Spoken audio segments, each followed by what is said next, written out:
Why would someone put American cheese on pizza? It all starts in Altoona, Pennsylvania, the birthplace of Sheets and the downfall of Luigi.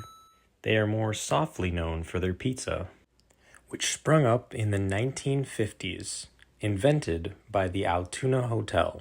The hotel ultimately burned down in 2013. My guess is someone was mad about the cheese. So here I've already prepped a gluten-free dough, and I'm going to show you how I make my lazy pizza sauce. I clipped out the dead space, but I sunk every single one of these. So to make your lazy pizza sauce, we're going to start with a large dice, and we're going to cut up 5 medium-sized tomatoes. They should look something like this. This recipe is an iteration that I made that's from a blog like 10 years ago that was once a wedding recipe.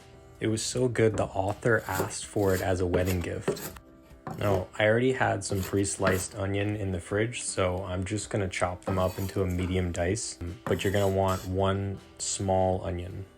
We're then gonna do 5 garlic cloves. You could call it 4.5 with this tiny little guy.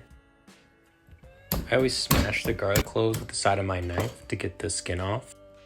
If you hate cutting garlic, just use some garlic. I'm not gonna tell anybody. Alright, once we cut these the long way, then we'll just mince them all up and get them in a bowl. We'll start by lightly oiling the bottom of a large pot, and then we'll get the onions in there to saute. Once the onions are translucent, we're going to throw in the garlic for another couple minutes.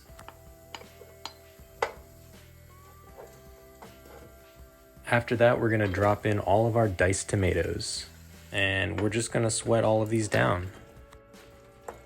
Place the lid on your pot and then preheat your oven to 450.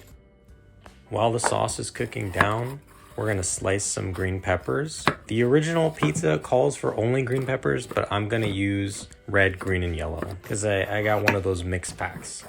Now first baby garlic, and now we're finding baby peppers. Crazy. You only need 1 pepper for this, but I prepped mine for the week. We're going to check back on our sauce, and it's looking like the tomatoes are sweat down. So we're going to add some spices. I'm going to put the amounts in the description for you guys. I use nutritional yeast here, but you can use Parmesan or vegan Parmesan. And this is totally optional, but you can add a little bit of red pepper flakes. I got these habanero flakes from my uncle, so really spicy. And this is my secret to any red sauce. Add a little bit of olive juice for that umami, but it's totally optional. So what I'm doing here is mashing up any big pieces of tomato so we have more like a pasty consistency. My oven is now preheated, and I'm gonna oil up a 21 by 21 baking dish for my pizza crust. This specific gluten-free pizza crust recipe was by King Arthur, and I do not recommend it. It is very chewy. You could use any recipe you want or just buy pre-made dough. I'm gonna quickly pre-bake this dough for 5 minutes. After about 30 minutes or more, your sauce should look nice. So we're gonna get our pizza crust out of the oven and top it. Start by spreading your pizza sauce in an even layer. You can add as little or as much as you would like. I like a lot in this case. Once the sauce is down, we're gonna neatly arrange our peppers. I decided to go with a little pattern alternating colors, but if you're using just green peppers, you don't have to do that. I think you know what time it is. And since American cheese is so disrespectful to pizza, I decided to be a little disrespectful. Okay, well that didn't work, but we're gonna rearrange these. The 21 by 21 pan is the perfect size for 4 pieces of American cheese. After your cheese is all down, we're gonna throw that in the oven for about 10 to 15 minutes. The pizza is now done, and I am going to get it out of the pan and cut it up.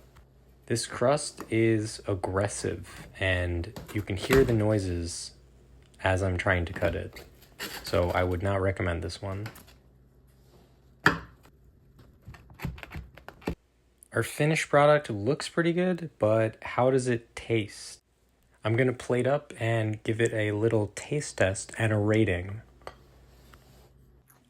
On initial thought, my mom used to make these for us with American cheese and toast. It's kind of like that. I would give it a 2 shrugs out of 10. I mean, yeah, it's food. I'm not going to the local restaurant to grab this, but drop a comment if you made it or catch up with me on socials, and thank you. Subscribe if you want to see more recipes.